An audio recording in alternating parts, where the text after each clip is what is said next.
DJ Favre. The Chicago, nigga. It's the real one. Hit me. Only one is pulling shit the fuck up. Let's get into some more talk. It's very honest on his part, Marcus, because he said it so I didn't have to say it, which is, Mahomes is a guy who's making all the same kind of unbelievable gunslinger type of plays, but isn't throwing the picks. But there's Brett saying it himself. What do you think of that, Marcus Spears? We knew Brett was going to throw some. Obviously, still in my career, he was playing in Minnesota, and I remember game planning for those guys, and obviously we knew Brett could carve you up, and they ended up beating us in that playoff game. But we also knew that Brett would take some chances, and I remember our secondary and guys up front talking about Brett will throw you a few if you're in the right position. He'll take those chances. And that's the crazy thing about when we watch Rodgers, when we watch Patrick Mahomes, is that they are taking those chances. Not only that, G, but they're built-in chance takers. Like, Andy Reid now has the confidence to make sure that Pat Mahomes has his downfield throws. And Pat Mahomes, it ain't like Pat Mahomes is throwing to a lot of big guys where they go up and win 50-50 balls outside of Travis Kelce.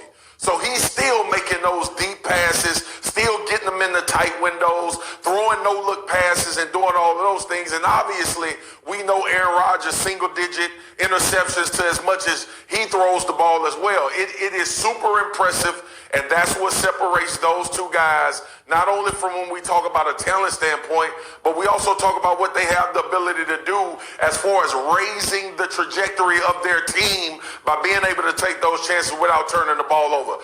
I.e., Jameis Winston threw 30 touchdowns. Jameis Winston has as much talent as any guy playing in the NFL when it comes to throwing the football, however you want him to throw it, and any throw you can make. But the 30 interceptions... He take chances as well. Patrick Mahomes take chances just like Brett Favre did. But he's not putting it in harm's way as much as Brett did. But Brett still got the job done. He still figured out how to get his team winning games. Patrick Mahomes throw it down the field. He take them chances. If you watch his games, he do the same thing, but he just keep the football out of harm's way. And that's how the Chiefs continue being successful, because he don't put in the harm's way. He give it to his wide receiver. He don't have wide receivers that can go over to get the football. So he still had the ability to take care of it good. Same as Aaron Rodgers. He threw it just as much as he's do, and he had single-digit interceptions. He ain't had that much because he don't put it the hard way as well. Is why we have a totally different opinion about the talent level when you compare those things to these other two guys. They don't turn the ball over. Yeah, for sure. And Jeff, one of the things people may not think of is that Favre's quarterbacks coach in Green Bay was Andy Reid, who obviously is now with Mahomes. And we talked about that at length in this interview that'll air in its entirety. So with that as the backdrop, what do you see the similarity there? Does Mahomes look to you like, I can't believe I'm saying this, but a better version of Brett Favre because he doesn't turn the ball over?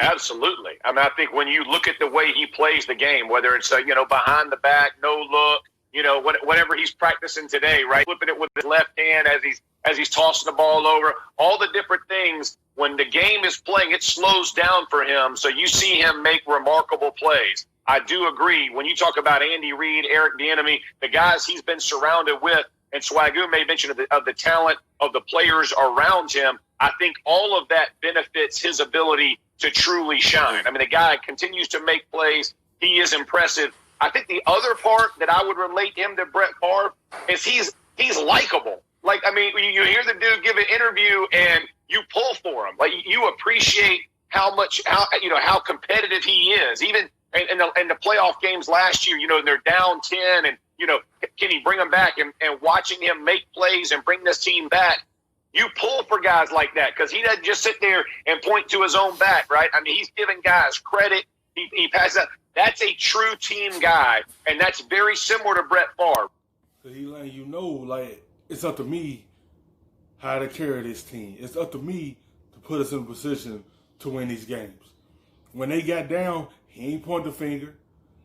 He said, we're going to come back. He knew it was up to him to make them plays to get him in a position to go deep in the playoff. And he did that last season and got it to the Super Bowl and won it because he put it on his back. He ain't pointed at the guy and say, y'all not doing enough for me. No, he said it's on me to get the job done. It's up to me to move this football, and he did. Right, of the way that he played competitive football the way it should be played. All out, no holds barred, no regrets. But the difference is where Andy Reid is now as opposed to, 25 years ago is he can look at his quarterback. They were kind of growing together. He can look at his quarterback and, hey, man, you ain't throwing that ball, right? We'll make it. We'll give you a chance, but not a chance to hurt our football team. That's the difference, right? His age for both of them makes a difference. What do you think, Shefty? I think Andy Reid was able to learn something from Brett Favre back in the day and he's able to apply to Patrick Mahomes now. And I think Patrick Mahomes is able to learn because if we think back to what he said last season, last year was the first time he truly began to read and understand defenses to understand exactly what he was doing. So the fact that his knowledge is going to be even more advanced this season and moving forward means that he should be making fewer mistakes, which means his play should be improving, which should be a very scary thought for the rest of the AFC West and the rest of the National Football League. It's already scary when a person didn't know how to read the defense but still go out there and put up points to help his team win games, and he not to read the defenses.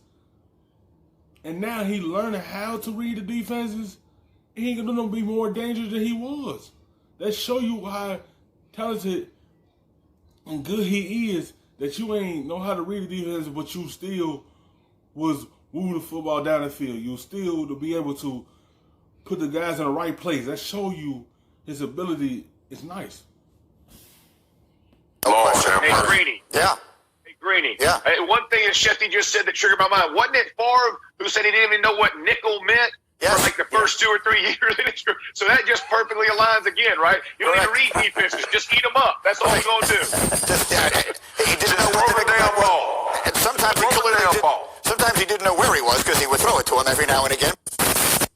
Thank you for watching ESPN on YouTube. For live streaming.